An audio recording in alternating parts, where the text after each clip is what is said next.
Вітаю, друзі! Сьогодні рецепт неймовірно смачнющого, ароматного та соковитого м'яса із підливкою. Мінімум вашого часу на кухні, усе швиденько закинула до пательні і нехай готується. А підлива виходить така смачна, що до картоплі чи то до каші з ароматною морковкою відірватись неможливо. У мене сьогодні свинина – це лопатка. Шматки мають бути доволі крупні, приблизно як на стейки. Не переживайте, що завеликі.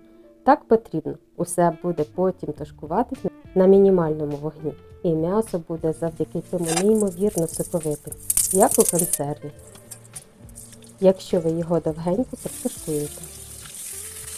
Спочатку ці шматки потрібно обсмажити на невеликій кількості смальцю на добре розігрітій пательні. Вогонь майже максимальний при цьому. Має утворитися рум'яна апетитна скоринка з усіх боків, а уся волога та сік залишиться всередині кожного шматка. Ще потрібні овочі. Крупними шматками 3-4 морквини невеликого розміру та цибуля. Цибуля тут у підливі більше для смаку та аромату, а морква, вона підсмажиться і стане неймовірно смачною. Подивіться, м'ясо вже підсмажилось. Яке ж воно апетитне. Ось таке воно має бути. Знімаю його в сторону, нехай відпочине. І далі на цьому ж смальці із ароматами м'ясного соку обсмажую буквально 2 хвилини моркву та цибулю. Вони будуть дуже смачними. Довго не потрібно, м'якими вони не мають бути. І повертаю обсмажене м'ясо. Заливаю одразу водою, щоб покрила. І тепер солю тільки. Сіль за смаком, приблизно 1 столова ложка.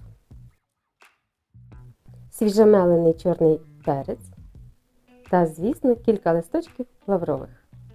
Накриваю кришкою і як тільки закипить, вогонь одразу мінімальний.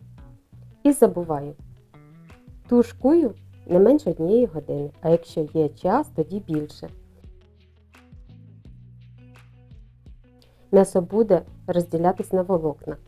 Ця підлива теж неймовірно смачна.